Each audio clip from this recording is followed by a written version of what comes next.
morning. Welcome to Saraswati group of education. આપણે અત્યાર સુધી જે ટોપિક જોયા છે બરોબર, એ બધા શું છે તો કે મેનુ છે. મારે જમણવાર કરવો હોય તમને ડાયરેક્ટ કોક જમવાનું આપી દે બરોબર, દાળ ભાત શાક રોટલી જાંબુ આવું બધું આપી દીધું, પણ તમને ખબર જ નથી બરોબર કે આને દાળ કહેવાય, આને ભાત કહેવાય, આને રોટલી કહેવાય, આને શાક કહેવાય. તો તમને એનો જે જમવાનો જે સ્વાદ છે ને, આનંદ છે ને, એ આનંદ નહીં આવે. તો એના માટે શું કરવું પડે? તમને ખબર હોય છે કે આ જાંબુ કહેવાય તો હું જાંબુ છે મને ભાવે છે તો હું જાંબુ લઈશ તો મને એનો સ્વાદ આવશે, પણ ખબર જ નથી કે આ જાંબુ છે, આ રોટલી છે, તો આપણને એનો સ્વાદ નહીં આવે. ભલે ખાઈ લેશું પણ એનો સ્વાદ છે આવશે નહીં. તો એના માટે થઈ આ જે ટોપિક અત્યારે આપણે ચાલે છે પાર્ટ્સ ઓફ સ્પીચ ના, એ બધા શું છે તો કે મેનુ છે. હું તમને અત્યારે મેનુ પીરસું છું. શું પીરસું છું તો કે મેનુ સમજાવું છું કે આને એડજેક્ટિવ કહેવાય, આને એડવર્બ કહેવાય, આને ઓબ્જેક્ટ કહેવાય, આને વર્બ કહેવાય, બરોબર છે. પણ ડાયરેક્ટ તમને જમાડી દઉં બરોબર, જમણવાર રાખી દઉં કે ચાલો આપણે ટેન્સ ભણીએ. ટેન્સ ની અંદર હું એમ કહું કે ક્રિયાપદ આવે તો એની આગળ આ મૂકવું બરોબર, આમાંથી આ વિશેષણ હોય તો આ લગાડવું, કર્મ એક્ટિવેશન નો ટોપિક સમજાવું કે કર્મ હોય ને અહીંયા મૂકો, સબ્જેક્ટ હોય ને ત્યાં મૂકો, તો તમને ખ્યાલ આવશે નહીં કે સબ્જેક્ટ શું છે, ઓબ્જેક્ટ શું છે, વર્બ શું છે, આર્ટિકલ શું છે. તો અત્યારે આપણે આ જે મેનુ સમજી રહ્યા, જમણવાર તો બાકી જ છે, સમજી લેજો. જમણવાર બાકી જ છે, પણ આ જે મેનુ છે સમજાવું તમને કે આને એડજેક્ટિવ કહેવાય, આને એડવર્બ કહેવાય, આને ઓબ્જેક્ટ કહેવાય. અને આ જે બેઝિક કન્સેપ્ટ છે ને એ ખાસ અગત્યના છે મિત્રો, યાદ રાખજો. જો આ તમને આવડી જશે ને તો આગળના જે ટોપિક છે ને ગ્રામરના, એમાં કોઈ દિવસ તમારે ભૂલ પડશે નહીં. હવે મોસ્ટ ઓફ જે ટોપિક છે આપણે પાર્ટ્સ ઓફ સ્પીચમાં લખેલા હતા, એમાંથી મોસ્ટ ઓફ ટોપિક છે એડવર્બ છે, એડજેક્ટિવ છે, પ્રોનાઉન છે, આ બધા મોસ્ટ ઓફ આવી ગયા છે. હવે પ્રેપોઝિશન્સ, કંજક્શન, આ જે ટોપિક છે એ બાકી છે, અને સૌથી વધારે માર્ક્સ કપાવવાની શક્યતા એમાં છે. શું કામ? એ લેન્ધી ટોપિક છે, એના કન્સેપ્ટ છે એ ક્લિયર કરવાના છે આપણે. એ સમજશું જ્યારે પ્રેપોઝિશન્સ છે કે પછી કંજક્શન છે એ સમજશું ત્યારે. તો અત્યારે આપણે જે ખાસ અગત્યનો ટોપિક છે એ જોવાનો છે આર્ટિકલ્સ. આર્ટિકલ જોવાના છે. તો આર્ટિકલ્સ તમે ભણી ગયા તો તમને ખબર છે, મેં તમને પહેલા જ કીધું, આગળના વિડિયોની અંદર કીધું છે કે પહેલા ધોરણથી અત્યારે આર્ટિકલ આવે છે. એ એન્ડ ધ પહેલા ધોરણથી આવે છે. વિચાર કરો, તમે 10માં ભણો તો કોમ્પિટિશન છે એ ટફ થવાની જ છે કે જે વિદ્યાર્થી પહેલા ધોરણમાં આર્ટિકલ ભણતો હોય તો 10મા ધોરણમાં આવશે તો એને કેટલું એનું નોલેજ છે એ વધી ગયું છે, બરોબર છે. તો હવે આપણે શું સમજવાનું છે તો કે આપણે એના કન્સેપ્ટ સમજવાના, કન્સેપ્ટ પર કામ કરવું, બેઝ ઉપર કામ કરવું છે આપણે. હું તમને એમ કહી દઉં કે સ્વર હોય બરાબર, ઉચ્ચાર કરતી વખતે સ્વર હોય તો એ મૂકો, વ્યંજન હોય તો એ મૂકો. તમે સાહેબ આ તો અમને ખબર જ છે, આમાં નવું શું છે, તમે નવું શું ભણાવ્યું, બરોબર છે. તો આપણે આની અંદર કન્સેપ્ટ ક્લિયર કરવાના છે. કન્સેપ્ટ એટલે બેઝ ઉપર કામ કરવાનું છે કે આર્ટિકલ્સ હું તમને સમજાવીશ બેઝ થી કે શું છે, પણ એનો જે કન્સેપ્ટ છે ને એ ખાસ મહત્વનો છે. તો આપણે બેઝિક થી સમજીએ. શરૂઆતમાં તમને એવું લાગશે કે સર આ તો અમે શીખી ગયા છીએ, પણ આગળ જેમ જેમ જોતા જશું તમને ખ્યાલ આવતો જશે કે આની અંદર ઘણું બધું નવું શીખવાનું છે. એ જેમ કે આપણે એડજેક્ટિવ અને એડવર્બમાં જોયું કે તમને વ્યાખ્યા ખબર હતી, વિશેષણ કોને કહેવાય ખબર હતી, બરોબર. બ્યુટીફુલ છે, ઇન્ટેલિજન્ટ છે, ટોલ છે, સ્ટ્રોંગ છે, ન્યૂ છે, ઓલ્ડ છે, તમને ખબર હતી. પણ એની અંદર આપણે અમુક એક્ઝામ્પલ પણ એવા જોયા હતા કે જેની અંદર આવા શબ્દ નહોતા અને ખ્યાલ નહોતો આવતો કે આ એડજેક્ટિવ આને કહેવાય. તો આપણે કન્સેપ્ટને આધારે ક્લિયર કરી શક્યા કે આ એડજેક્ટિવ છે, આ એડવર્બ છે, આવું કન્સેપ્ટને આધારે સમજી શક્યા. તો હવે આર્ટિકલ્સ ની અંદર પણ આપણે આ જ સમજવાનું છે, બરોબર. તો હવે સમજીએ કે આર્ટિકલ છે તો એને ગુજરાતીમાં શું કહેવાય તો કે ગુજરાતીમાં તો એને ઉપપદ કહેવાય. શું કહેવાય તો કે ઉપપદ કહેવાય. ઉપપદ એટલે શું? ઉપપદ એટલે પહેલાનું, સમજાય? ઉપપદ એટલે પહેલાનું, નામની જે પહેલા જે આવે, કોઈ પણ નામ હોય, માનો કે બોય છે તો અ બોય લખો તો એ શબ્દ છે એ નામની પહેલા આવ્યો તો એ ઉપપદ થયું. હવે આપણે આર્ટિકલ જોવાના તો પહેલા તો સૌથી પહેલા કેટલા પ્રકાર છે સમજીએ કે કેટલા પ્રકારના આર્ટિકલ્સ આવે. તમે એમ કહો કે સાહેબ 3 પ્રકારના આર્ટિકલ આવે એ એન ધ, તો એના પ્રકાર નથી બરોબર, એના સબ પાર્ટ છે. મેઇન પ્રકાર કેટલા છે આપણે નાઉન ની અંદર જોયું હતું, મેં તમને સમજાવ્યું હતું કે જ્યારે નાઉન છે એની અંદર આપણે ભણ્યા હતા નાઉન અને એના પ્રકાર સમજ્યા હતા ત્યારે આપણે જોયું હતું કે આર્ટિકલ છે એના 2 પ્રકાર હોય બરોબર. 2 ટાઈપ્સ ઓફ આર્ટિકલ. ફર્સ્ટ છે ડેફિનેટ અને સેકન્ડ છે ઇનડેફિનેટ. ડેફિનેટ અને ઇનડેફિનેટ એટલે કે નિશ્ચિત અને બીજું છે અનિશ્ચિત.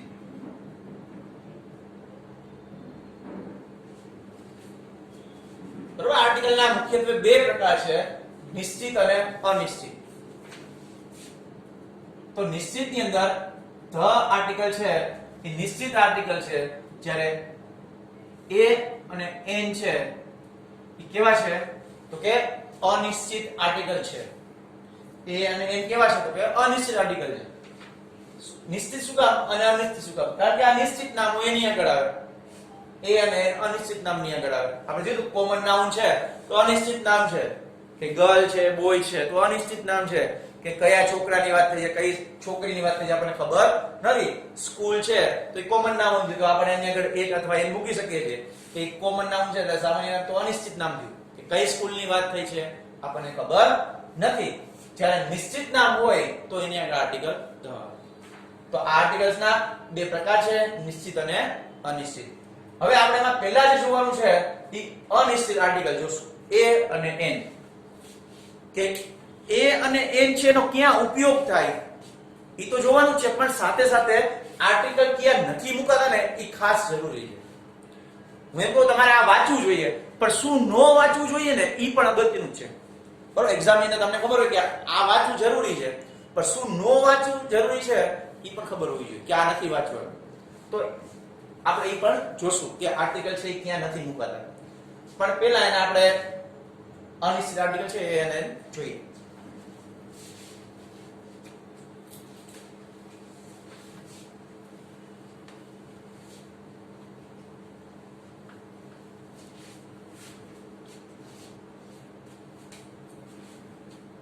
હવે પહેલા જોશું આર્ટિકલ ની અંદર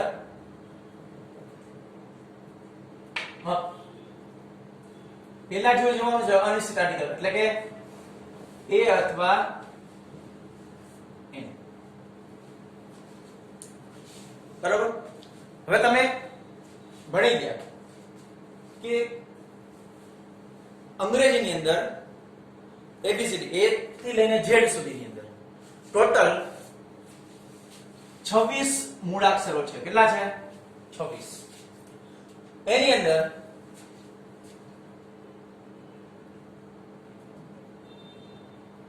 પાંચ છે ને ઈ સ્વર છે એટલે કે વોવેલ, અને બાકીના જે 21 છે એ શું છે તો કે વ્યંજન છે. એને ઇંગ્લિશમાં કહેશું કોન્સોનન્ટ. કોન્સોનન્ટ સ્વર એને ઇંગ્લિશમાં કહેવાય વોવેલ, અને વ્યંજન એને કહેશું કોન્સોનન્ટ. તો ટોટલ સ્વર કેટલા તો કે 5. તમને બધાને ખબર છે એ ઈ આઈ ઓ અને યુ આ 5 સ્વર છે અને 21 વ્યંજન છે. એટલે કે આના સિવાયના જે 21 વધ્યા એ આઈ ઓ યુ સિવાયના એ 21 છે એ વ્યંજન છે. તો હવે આ તો અંગ્રેજીની વાત.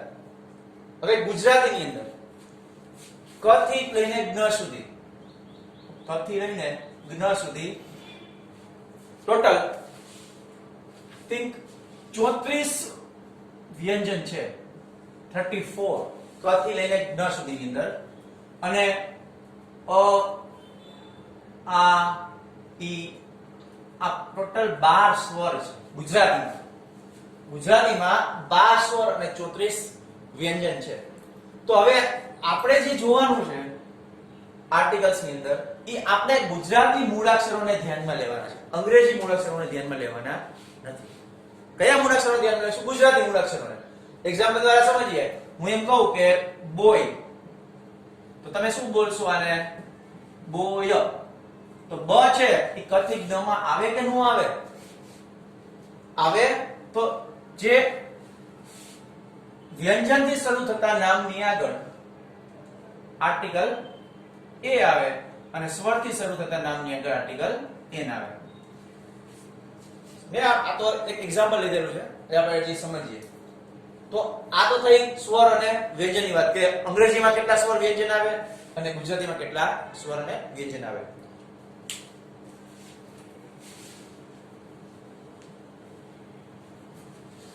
આપણે કન્સેપ્ટ ઉપર કામ કરીએ. જોજો એના નિયમ તો તમને ખબર જ છે કે ઉચ્ચાર કરતી વખતે સ્વરથી શરૂ થતા નામની આગળ આર્ટિકલ એન આવે અને ઉચ્ચાર કરતી વખતે વ્યંજનથી શરૂ થતા નામની આગળ આર્ટિકલ એ મુકાય. હવે જો હવે આર્ટિકલ એ અથવા એન આવે ક્યાં પહેલા તો એ જોઈએ. તો સમજો તો કે ગણી શકાય તેવા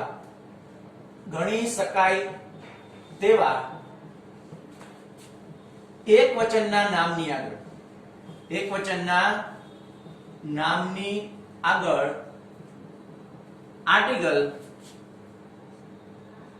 આર્ટિકલ્સ એ અથવા એન મૂકવામાં આવે છે.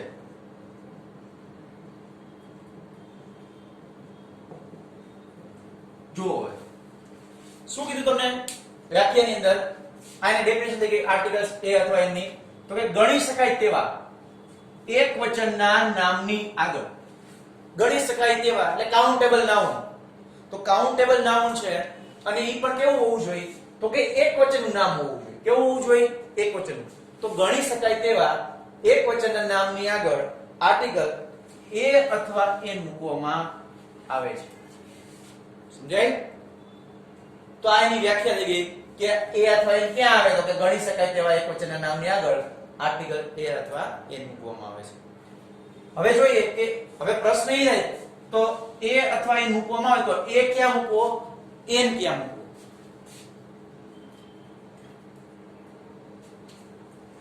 તો એની અંદર સમજો ઉચ્ચાર કરતી વખતે વ્યંજનથી શરૂ થતા નામની આગળ શું મુકાય? તો કે આર્ટિકલ એ મૂકવામાં આવે છે. અને ઉચ્ચાર કરતી વખતે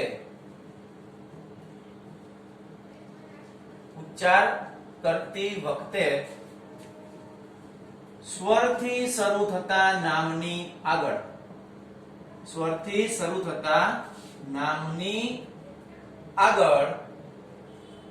આર્ટિકલ એન મૂકવામાં આવે છે.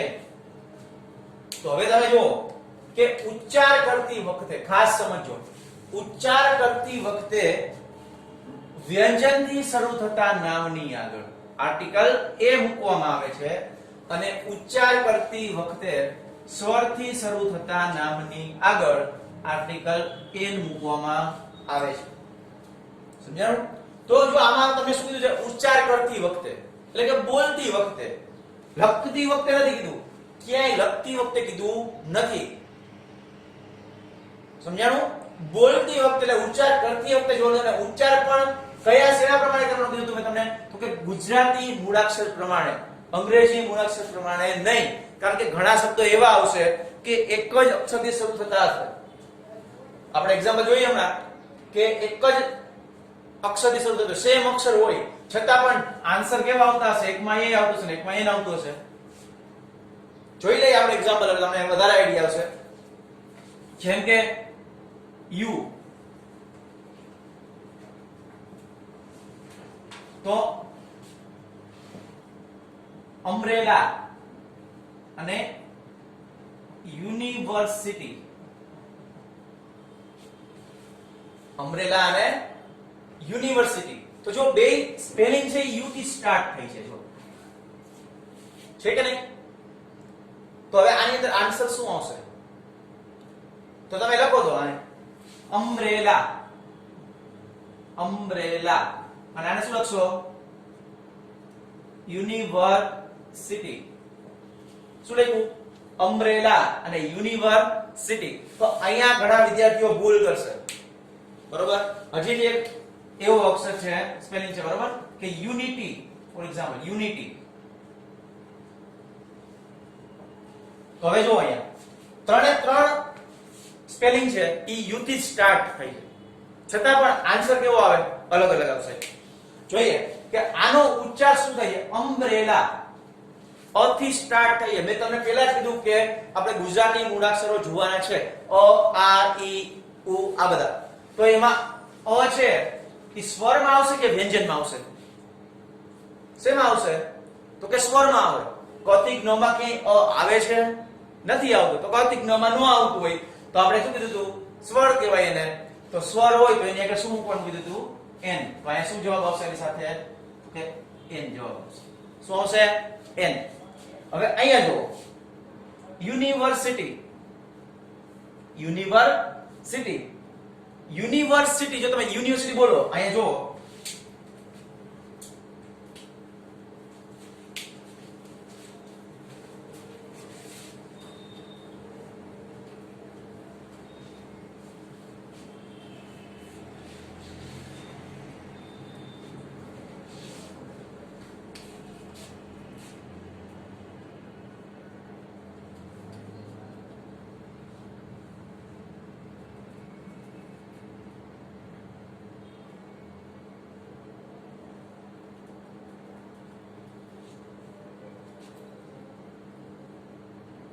જો આ જે છે આને વોકલ કોડ કહેવાય. શું કહેવાય?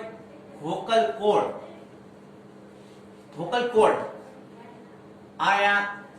આની આંખ છે, બરોબર, આ બ્રેન છે, આ કાન છે. હવે સમજો, આ જે છે, બરોબર, આ લિપ્સ છે, બરોબર. સિગરેટ નથી પીતો, એમાં મત તને સિગરેટ પીવે છે, લિપ્સ છે. હવે અહીંથી જે સ્વર નીકળે છે, જો વોકલ કોડ. વોકલ કોડ છે, તમે બોલો અ, આ, તો એ સ્વર છે એ અહીંથી આવે છે કે નહીં? તો આ વોકલ સાઉન્ડ છે, અહીંથી જે નીકળે છે સ્વર, બરોબર, એ બધા કેવા કહેવાય? તો કે વોવેલ કહેવાય. સ્વર વોવેલ છે. તો એની આગળ શું મૂકવાનું કીધું આપણે? જે અહીંથી તમે બોલો અમ્બ્રેલા, તો અમ્બ્રેલા, જો તમે ઉચ્ચાર કરો અમ્બ્રેલા, તો અહીં વોકલ કોડ કહેવાય કે ન કહેવાય? તો એની આગળ શું આવશે? એન. સમજાય? એટલે કે જે બોલવા માટે તમારે બોલવા માટે વોકલ સાઉન્ડ, એટલે એન ક્યાં આવશે? N plus vocal sound. જે ગળામાંથી જે અવાજ નીકળે વોકલ સાઉન્ડ અહીંથી છે, તો એની આગળ એન આવશે. અને જે બોલવા માટે, બીજા અર્થમાં કહી દો કે બોલવા માટે તમારે ટીથ, બરોબર, પછી જે લિપ્સ, બોડી, આ બધા અવયવની જરૂર પડતી હોય તો એની પહેલા શું આવે? એ આવે. સિમ્પલ વસ્તુ થઈ ગઈ, બરોબર. આ સમજાઈ ગયું? તો આ તમને એક્ઝામ્પલ સમજાયું કે બાકી આપણે છે જ કે ઉચ્ચાર કરતી વખતે સ્વર હોય તો એન આવે અને ઉચ્ચાર કરતી વખતે વ્યંજન હોય તો એ આવશે. સમજાય? હવે જો અહીંયા યુનિવર્સિટી, તો તમે શું લખશો? યુનિવર્સિટી. તો ઘણા આ યુ એટલે આ યુ નથી. મેં તમને પહેલા જ કીધું કે આપણે ગુજરાતી મૂળાક્ષરો જોવાના છે. તો ય છે એ કતિક ન માં આવે, કતિક ન માં આવે ય, તો કે હા, તો વ્યંજન કહેવાય કે ન કહેવાય? તો યુનિવર્સિટી, તો એની આગળ શું આવવું જોઈએ? એ યુનિવર્સિટી, એન નહીં. યુનિટી, તો સેમ વસ્તુ થઈ, તો શું આવશે? એ આવશે. સમજાય? કન્સેપ્ટ ક્લિયર થાય છે? તો આપણે આ કન્સેપ્ટ ઉપર કામ કરવું છે. તો આર્ટિકલ એ અથવા એન ક્યાં મૂકવાનું સમજાય? બરોબર? આટલું બધાને સમજાઈ ગયું છે કે આર્ટિકલ એ અથવા એન છે ક્યાં મૂકવાનું. હજી આપણે એક્ઝામ્પલ જોઈ, મેં તમને કીધું કે ઘણા શબ્દ જો આ સ્પેલિંગ સરખા જ છે પણ છતાંય આન્સર કેવા આવે છે? અલગ અલગ આવે છે. તો આવી રીતે બીજા પણ આપણે જોઈ એક્ઝામ્પલ, એટલે તમને વધારે આઈડિયા આવશે.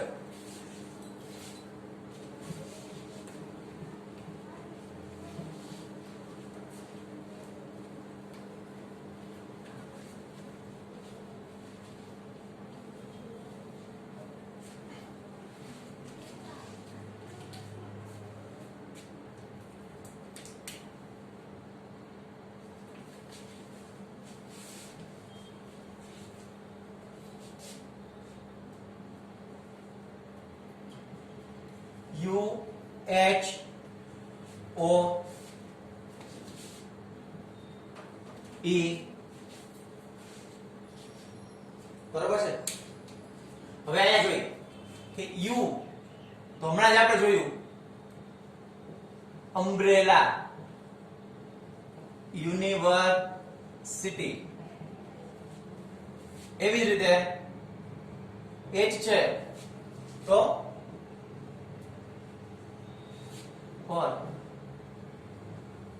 હોર્સ સોરી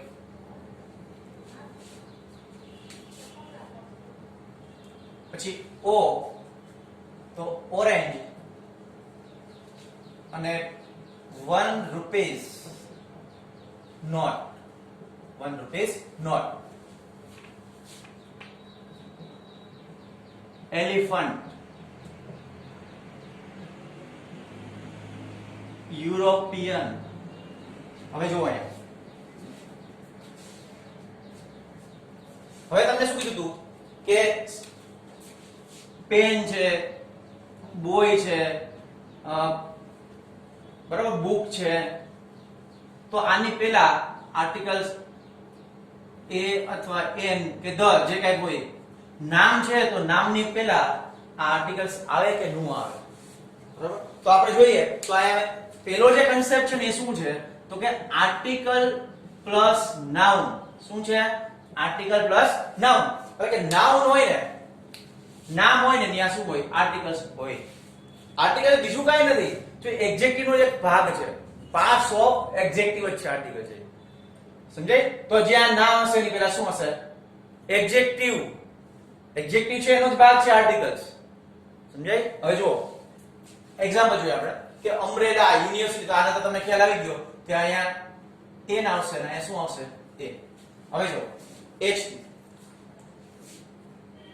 ઓવર અને હોર્સ તો અહીંયા શું આવશે સ્પેલિંગ જો H થી સ્ટાર્ટ થાય છે તો અને હવર નો વચે શું વચાય H થી સારી છે અવર વચાય શું છે અવર આપણે ઘણી બધે hours 10 hours 12 hours તો hours જો hours વોકલ સાઉન્ડ છે કે નથી તો વોકલ સાઉન્ડ હોય તો આપણે શું કીધું એને એન આવશે બરાબર હોર્સ તો સ્પેલિંગ હ થી સ્ટાર્ટ થઈ છે વ્યંજન છે તો શું મૂકશું આપણે એ બરાબર બે માં સ્પેલિંગ છે એક થી સ્ટાર્ટ થઈ છે પણ ઉચ્ચાર છે ખાસ હ થી સ્ટાર્ટ થઈ છે મેં તમને કીધું તું કે લખતી વખતે નહીં ખાસ ધ્યાન રાખવું છે બોલતી વખતે તો બોલતી વખતે તમે જુઓ કે અહીંયા ભલે બે લખવામાં એક જ છે વ્યંજન છે બરાબર તમે ભૂલ અહીંયા જ કરો આજે એક્ઝામ્પલ લીધા છે મેં એ બધા એવા જ એક્ઝામ્પલ છે કે તમે જ્યાં ભૂલ થવાની શક્યતા વધારે હોય સમજાય તો આમાં પણ સ્પેલિંગ એક થી સ્ટાર્ટ થઈ છે આમાં પણ એક થી સ્ટાર્ટ થઈ છે પણ ઉચ્ચાર બેનો અલગ અલગ છે આમાં શું બોલીએ છીએ આપણે અવર બરાબર અવર્સ તો અર્સ એટલે ઉચ્ચાર છે સ્વરથી સ્ટાર્ટ થયો એટલા માટે આવશે એન અને આમાં ઉચ્ચાર છે વ્યંજનથી સ્ટાર્ટ થઈ એટલે જવાબ આવશે એ એવી જ રીતે આને શું વાંચશો ઓરેન્જ ઓરેન્જ બરાબર તો ઓરેન્જ છે તો એ સ્વરથી ઉચ્ચાર સ્ટાર્ટ થઈ જાય ઓરેન્જ તો એના આગળ આવશે એન અને અહીંયા જો સ્પેલિંગ તો ઓ થી સ્ટાર્ટ છે પણ આને તમે શું વાંચશો 1 રૂપીસ 1 તો કતિજ્ઞમાં આવે વ તો કે હા તો શું આવશે એ આવશે સિમ્પલ છે અઘરું બરાબર પણ તમે છતાંય અહીંયા ભૂલ કરો કે સ્પેલિંગ તો ઓ થી ઓ જોઈ સીધો એન મૂકી દયો તો જવાબ કેવો પડશે ખોટો કન્સેપ્ટ ઉપર કામ કન્સેપ્ટ ક્લિયર કરવાના છે કે બોલવાનું છે લખવામાંથી જોવાનું બોલતી વખતે ધ્યાન રાખવાનું છે okay next elephant European elephant European તો જો આ યુનિવર્સિટી જેવું જ થયું યુરોપિયન તો યુરોપિયન છે તો એમાં એ આવે એલિફન્ટ છે તો એન આવશે સમજાય તો જો આજે બધા એક્ઝામ્પલ આપણે જોયા તો સરખા અક્ષરથી સ્પેલિંગ સ્ટાર્ટ થઈ છે છતાં પણ આન્સર કેવા આવે છે અલગ અલગ આવે છે હવે જોઈએ બીજું એક એક્ઝામ્પલ માનો કે તમને હું આપું યર આમાં એ આવશે કે એન આવશે યર શું આવશે આમાં? A કે પછી N? શું આવશે? ઘણા વાત છે ને એમ કહેશે N, તો N છે ને એ ખોટું છે. ઘણા એવા ઊંચા છે ઈયર, ઈયર નથી, ઈયર વચ્ચે શું વચાય? ઈયર. તો ઈયર વ્યંજન છે તો જવાબ શું આવે? એ જવાબ આવે. બરોબર. આવા શબ્દ છે જે W Y E I એનાથી સ્ટાર્ટ થતા હોય તો એમાં ભૂલ પડવાની શક્યતા વધારે હોય, એટલે આ ખાસ ધ્યાન રાખશું આપણે કે આમાં ભૂલ પડે નહીં. હવે જુઓ, તમને કહી દઉં, એક વસ્તુ કહી દઉં કે કોઈ પણ સ્પેલિંગ છે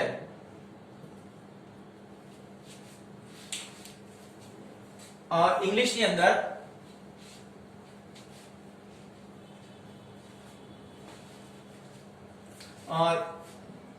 અંદર કોઈ પણ સ્પેલિંગ છે બરોબર, W Y E અથવા I આનાથી સ્ટાર્ટ થતો હોય. કોઈ પણ સ્પેલિંગ ઇંગ્લિશ ની અંદર W અથવા Y થી સ્ટાર્ટ થતો હોય તો એની અંદર તમારે વિચારવાની જરૂર નથી, એમાં ઉચ્ચાર કરવાની જરૂર નથી. આખું વિચી અને W અથવા Y હોય તો એમાં જવાબ એ જ આવશે. શું આવશે? એ જ મૂકી દેવાનો તમારો જવાબ, એમાં વિચારવાનું જ નથી. પછી એમાં ઉચ્ચાર કરવા બેસવાની જરૂર નથી કે શું આવશે. બરોબર. અને E અથવા I થી સ્ટાર્ટ થતો હોય ઇંગ્લિશ ની અંદર કોઈ પણ દુનિયાનો કોઈ પણ સ્પેલિંગ, બરોબર, અને જ્યાં આર્ટિકલ ની જરૂરિયાત હોય તો ત્યાં એને જ જવાબ આવશે ઓલવેઝ. બરોબર. એટલે આ તમારે ગોખી જ લેવાનું છે. બરોબર. જ્યાં જરૂર હશે કન્સેપ્ટ ની ત્યાં યાદ રાખવાનું, સમજવાનું છે. આમાં કઈ તમારે પછી W અને Y થી સ્પેલિંગ સ્ટાર્ટ થતો હોય તો તમારે એની અંદર ઉચ્ચાર કરવાની જરૂર નથી. W અથવા Y થી સ્પેલિંગ સ્ટાર્ટ હોય તો એ મૂકી જ દેવાનો છે, અને E અથવા I થી સ્ટાર્ટ થતો એમ, જેમ કે એલિફન્ટ, ઇમ્પોર્ટ, તો એને જ જવાબ આવશે. ઓકે, આઈ થિંક સમજાઈ રહ્યું છે. બરોબર. Okay, thank you.